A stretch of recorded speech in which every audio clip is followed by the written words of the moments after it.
हाँ, तो प्रकाश के बारे में कल यहाँ तक कल बात हो गई थी कि इसे हमने कहा था कि कौन कौन सी घटनाएं होती हैं।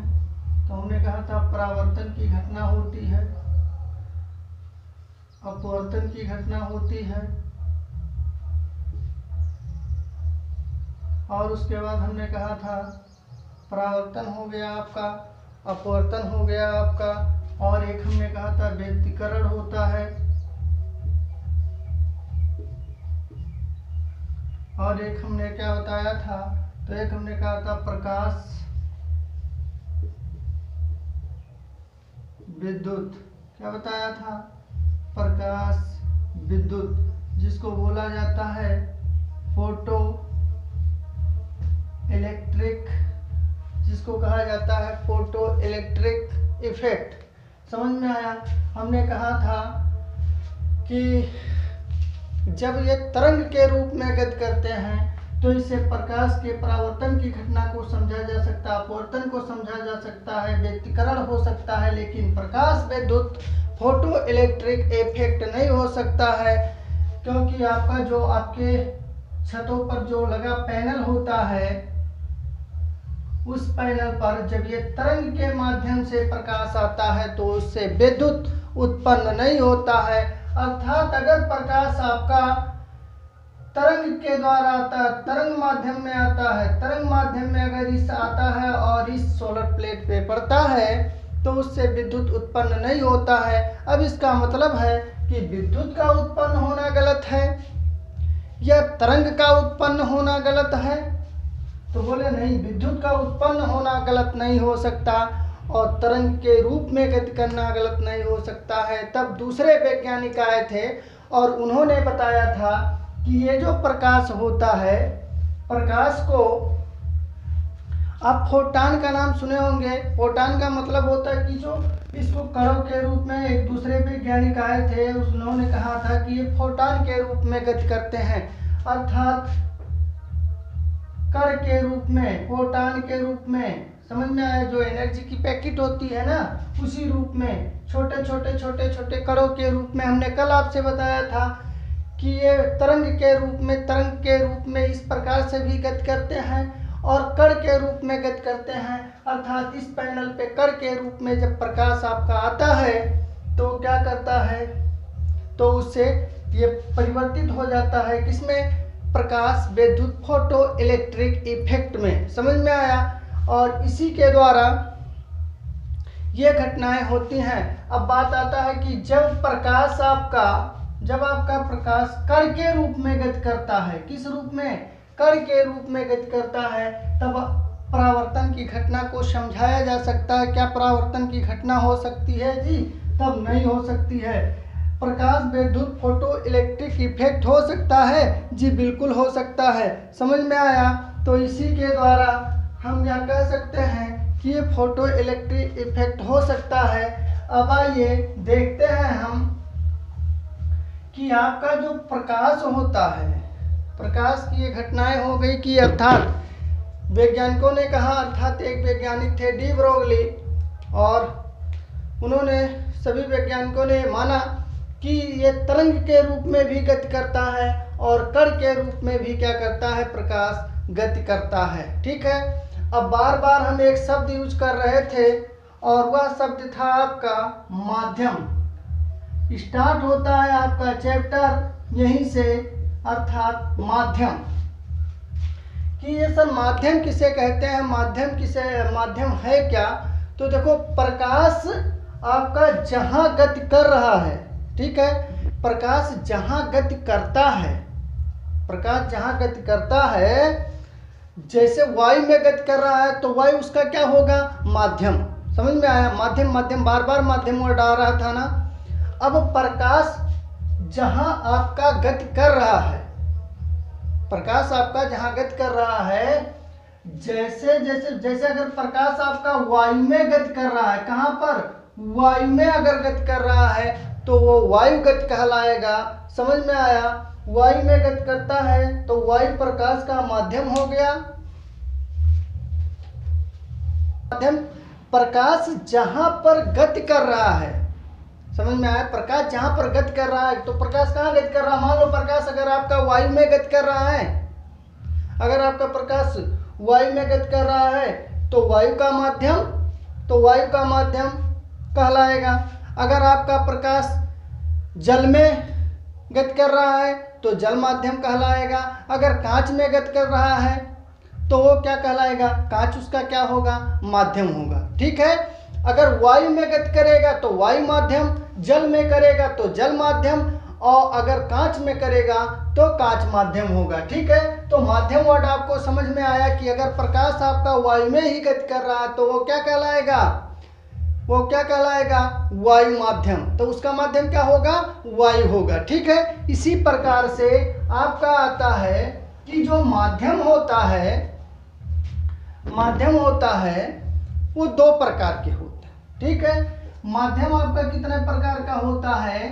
तो आपका माध्यम दो प्रकार का होता है, और वह दो प्रकार का माध्यम आपका कौन कौन सा होता है? तो आपका दो प्रकार का वह माध्यम होता है सघन माध्यम और विरल माध्यम। तो माध्यम कितने प्रकार के? दो प्रकार के। और वह कौन कौन सा माध्यम होता है? तो एक होता है सघन माध्यम और दूसरा होता है विरल माध्यम। अब ये सघन माध्यम क्या है और विरल माध्यम क्या है? जिसका घनत्व क्या होता है? अधिक हो। जिसका घनत्व क्या हो? अधिक हो। मान लेते हैं आपका, मान लो कि ये आपका क्या है? पानी है। ये क्या है? पानी है। और जल है, ये क्या है? आपका जल है। ठीक है। अगर आपसे कोई पूछे कि पानी और जल में कौन सघन है और कौन विरल है, तो हम कहेंगे पानी हमारा सघन है, जबकि वायु आपका क्या है? विरल है। दोनों के आपके जब आप दोनों का घनत्व देखोगे तो आपको पता चल जाएगा। ठीक है। कि वायु जो आपका वायु है वो विरल माध्यम बनेगा और जल आपका क्या बनेगा? सघन माध्यम बनेगा। अभी हमने कहा कि जिसका घनत्व क्या हो? जिसका घनत्व अधिक हो। ठीक है। उसके बाद आता है, अगर आपसे कोई पूछे कि मान लो अगर हम कांच और जल की बात करें तो कौन सघन होगा और कौन विरल होगा? तो हम कहेंगे कि आपका जो कांच होगा वो क्या होगा? सघन होगा, और जो जल होगा वो क्या हो जाएगा? वो हो जाएगा आपका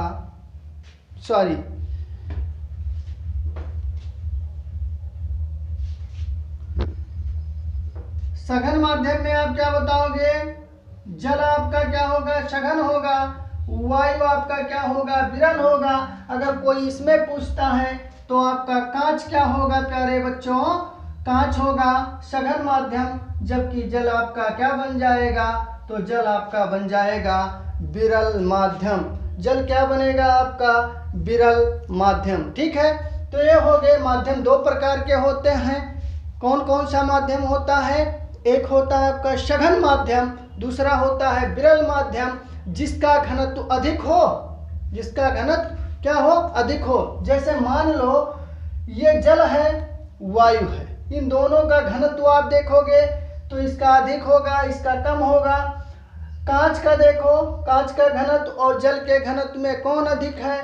तो कांच आपका बना सघन माध्यम, जबकि जल आपका बन गया विरल माध्यम। ठीक है। तो ये माध्यम क्या कहते रहते हैं? ये माध्यम आपका था। और माध्यम जो जल और कांच का माध्यम होता है, देखो जल का माध्यम क्या करता रहता है? चेंज होता रहता है। क्यों?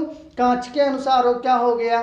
चेंज हो गया। ठीक है। तो ये था आपका माध्यम। अभी मोटी मोटी बातें आप समझो, नहीं समझ में आ रहा है बहुत ज़्यादा तो कोई दिक्कत नहीं है। अभी जब एक एक टॉपिक आप समझोगे तो आपको धीरे धीरे समझ में आ जाएगा। ठीक है। उसके बाद आता है कि सतह क्या होते हैं। और सतह शब्द भी हमने यूज किया था कि सतह किसे कहते हैं। ठीक है। तो प्यारे बच्चों, सतह दो प्रकार के होते हैं। एक होता है समतल सतह, अर्थात जिसको कहा जाता है, एक होता है चिकनी सतह। कौन सी सतह? एक होता है चिकनी सतह। सतह दो प्रकार के होते हैं, दो प्रकार का होता है। ये कितने प्रकार का? दो प्रकार का। कौन कौन सा? पहला होता है चिकनी सतह। कौन सी सतह? चिकनी सतह। और दूसरा होता है आपका खुरदरी सतह। खुरदरी सतह। समझ में आया? एक हो गया आपका चिकनी सतह, दूसरी होती है आपकी खुरदरी सतह। अब ये चिकनी सतह क्या है और खुरदरी सतह क्या होती है? तो चिकनी सतह वह सतह होती है जो चमकदार होती है। समझ में आया? खुरदरी सतह क्या होती है? खुरदरी सतह में आप ये देखोगे कि जो खुरदरी सतह होती है, जैसे मान लो दीवार है आपका, तो कैसी रहती है? खुरदरी रहती है, उसमें चिकनापन नहीं होता, अर्थात वो अगर उस पर पेंट ओंट का लेपन ना रहे तो कैसा खुरदरी रहता है। ठीक है, तो हमें खुरदरी सतह से कोई मतलब नहीं है, खुरदरी सतह को लेकर के चलना नहीं है। हमें क्या देखना है? चिकनी सतह को देखना है। किसको देखना है? चिकनी सतह को देखना है। ठीक है, तो चिकनी सतह ये हो गया आपका चिकनी सतह। समझ में आया कि सतह दो प्रकार के होते हैं, चिकनी सतह, खुरदरी सतह। इसके बारे में हमें पता चल गया, अर्थात जहां पर जाकर के प्रकाश की किरण गिरती है वही आपकी क्या होती है? सतह होती है। तो ये हो गया मोटी मोटी बातें सतह। सतह के बारे में हमने समझ लिया। उसके बाद आते हैं हम अभिलंब, कि अभिलंब किसे कहा जाता है? अभिलंब किसे कहा जाता है? तो अभिलंब के बारे में देखो, अभिलंब के बारे में मान लो प्यारे बच्चों, ये कोई आपकी सतह है। क्या है? ये आपकी एक सतह है और इस सतह पर अभिलंब कहाँ पे प्राप्त होता है? तो मान लो इस सतह पर प्रकाश की किरण ऐसे आकर के इस सतह पर टकराती है, गिर रही है। तो जहां पर जिस सतह पर प्रकाश की किरण क्या कर रही है? आ रही है, जिस सतह से प्रकाश की किरण आकर के टकराई है उसी के सीध में एक लंब खींच दो, एक 90 डिग्री का एक सीधा रेखा खींच दो, 90 डिग्री यानी 90 अंश का ऐसे एक सीधा रेखा खींच दो। समझ में आया? ये कितने डिग्री का कोण बनाता है? 90 डिग्री, यही 90 डिग्री का। समझ में आया? 90 डिग्री। अब यही आपका क्या हो जाएगा? अभिलंब होता है। क्या होता है? ये अभिलंब होता है। और ये कितने डिग्री का रहता है? 90 डिग्री का। और इसी को बोला जाता है अभिलंब। यानी प्रकाश जिस सतह से प्रकाश की किरण आती है, इसको ये आ रही है तो इसको बोला जाता आपतित। समझ में आया? ये आ रही है और इस सतह से टकरा रही है तो इसको बोला जाता है आपतित। ठीक है, अब ये जब इस सतह से आकर के क्या करती है? टकराती है। तो टकराने के दौरान क्या होता है कि इसके बीच में एक एंगल बन जाता है, एक 90 डिग्री हम क्या करते हैं? एक सीधी रेखा, एक क्या करते हैं? लंब खींच देते हैं और इसी लंब को बोला जाता है अभिलंब। इसी लंब को हम क्या बोलते हैं? अभिलंब। अब कोई जरूरी नहीं है कि सतह आपकी ऐसी रहे, आपकी सतह ऐसी भी हो सकती है। अब प्रकाश की किरण ऐसे आएगी, ऐसे आई टकराई, अब यहीं पर आपका एक क्या बन जाएगा? एक 90 डिग्री कोण बन जाएगा। समझ में आया? बिल्कुल सीधी, आप इसके विपरीत में बिल्कुल ऐसे सीधी आप खींच दिए 90 डिग्री का, यही आपका क्या हो गया? अभिलंब हो गया। समझ में आया? उसके बाद ये अभिलंब के बारे में हो गया परावर्तन। देख लीजिए कि परावर्तन किसे कहते हैं। और कल से आपको हम अपवर्तन की घटना, परावर्तन की घटना, अभी हम परावर्तन बहरहाल बताने जा रहे हैं, लेकिन सतह पर प्रकाश का परावर्तन कैसे होता है, अपवर्तन की घटना कैसे होती है, उसको कल हम विस्तार से बताएंगे। ठीक है, तो देखिए परावर्तन, हेडिंग लगा लीजिए परावर्तन, और लिखना हो तो लिख लीजिए। हम बोल रहे हैं, अगर आप लिखना चाहते हैं, जब प्रकाश की किरण लिखना होगा तो लिख लीजिएगा कि जब प्रकाश की किरण किसी माध्यम से क्या करती है, जब प्रकाश की किरण किसी माध्यम से क्या करती है, प्रवेश करती है, किसी माध्यम से प्रवेश करती हुई किसी सतह पर गिरती है, किसी माध्यम से प्रवेश करती हुई किसी सतह पर, तो किसी माध्यम से प्रवेश करती हुई किसी सतह पर क्या करती है, गिरती है, तो वह अपने ही माध्यम में, तो वह क्या करती है, तो वह अपने ही माध्यम में वापस लौट जाती है। और इसी घटना को हम क्या कहते हैं, प्रकाश का परावर्तन। अर्थात यह जो घटना होती है वह क्या कहलाती है, प्रकाश का परावर्तन। ठीक है, नोट करना होगा तो नोट कर लीजिएगा कि जब प्रकाश की किरण किसी माध्यम से प्रवेश करती हुई किसी सतह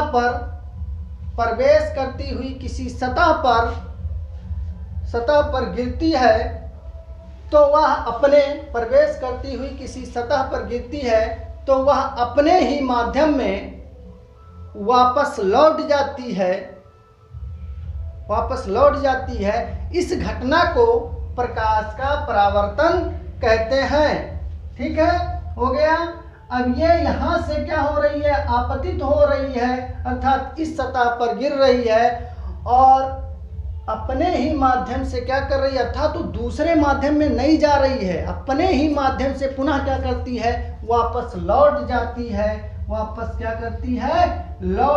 है। और यही जो घटना होती है क्या कहलाती है, प्रकाश का परावर्तन कहलाता है, कि अपने ही माध्यम से आती है और उसी माध्यम में क्या करती है, लौट जाती है। अब मान लो कि ये आपका क्या है, वायु है, क्या है ये, वायु है, और ये आपका मान लो पानी है, जल है, और इस माध्यम में ना आकर के, इस माध्यम में नहीं आई, इस सतह से टकराई और टकराने के बाद पुनः उसी माध्यम में लौट गई, तो इस घटना को कहा जाता है प्रकाश का परावर्तन। ओके, समझ में आ गया, कोई दिक्कत?